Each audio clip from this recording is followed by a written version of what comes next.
சீயோன் வேதாகம ஆய்விற்கு அன்போடு கூட இயேசு கிறிஸ்துவின் நாமத்தில் உங்களை வரவேற்கிறேன்.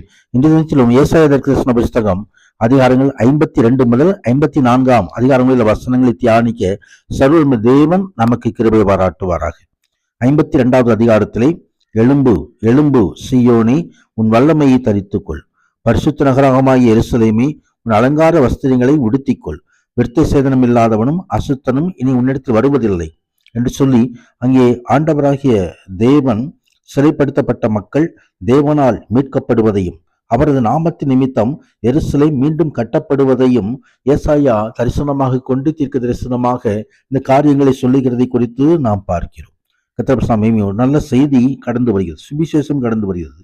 சமாதானத்தை கூறி நற்காரியங்களை சுவிசேஷமாக அறிவித்து ரட்சிப்பை பிரசித்தப்படுத்தி உன் தேவன் ராஜரிகம் பண்ணுகிறார் என்று சீயோனுக்கு சொல்லுகிற சுவிசேஷனுடைய பாதங்கள் மலைகளின் மேல் எவ்வளவு அழகாயிருக்கின்றன.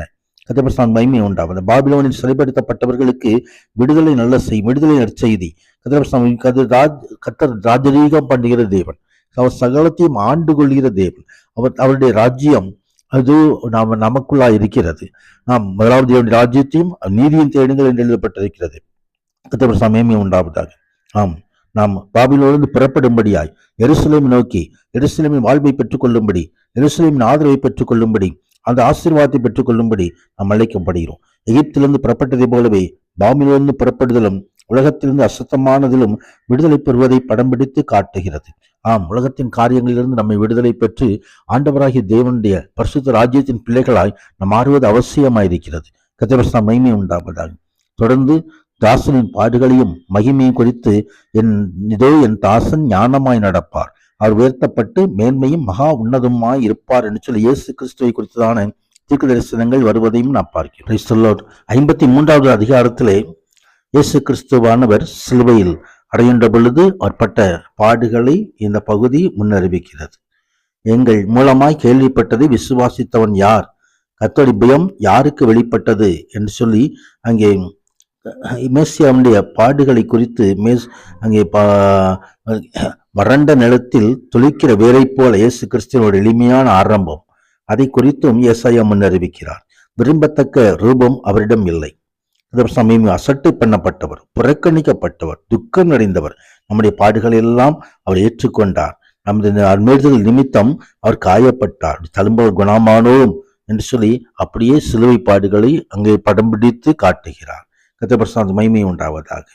54வது அதிகாரத்திலே சீயோனுடைய பிற்கால மகிமையை குறித்து எழுதப்பட்டிருக்கிறது. கர்த்தர் மகிமை உண்டாவது. சீயோன் பெருகுகிறதான ஒரு காரியம். கர்த்தர் மகிமை உண்டாவதாக. சிலுவை பாடுகளுக்கு மத்தியில் அங்கே கிறிஸ்துவானவருடைய ஆண்டவர் வேண்டிக் கொண்டபடியினாலே ஒரு மகிமை ஆண்டவருடைய பிள்ளைகளுக்கு காத்திருக்கிறது. ஆசீர்வாதத்தையும் ஆனந்தத்தையும் கொண்டு வருகிற ஒரு புது வாக்கு தத்தங்களின் அடிப்படை பகுதி நமக்கு சுட்டி காட்டப்படுகிறது. எருசலேம் அங்கே பல சிறைப்பட்டு போனாலும் மீண்டுமாக ஆண்டவர் திரும்ப கொண்டு வருவார். அதே போல கிறிஸ்துவன் நம்மையும் நம்ம ராஜ்யத்தை தந்து நம்மை மகிமைப்படுத்துவார். அந்த ராஜ்யத்துக்காய் நாமும் காத்திருப்போம்.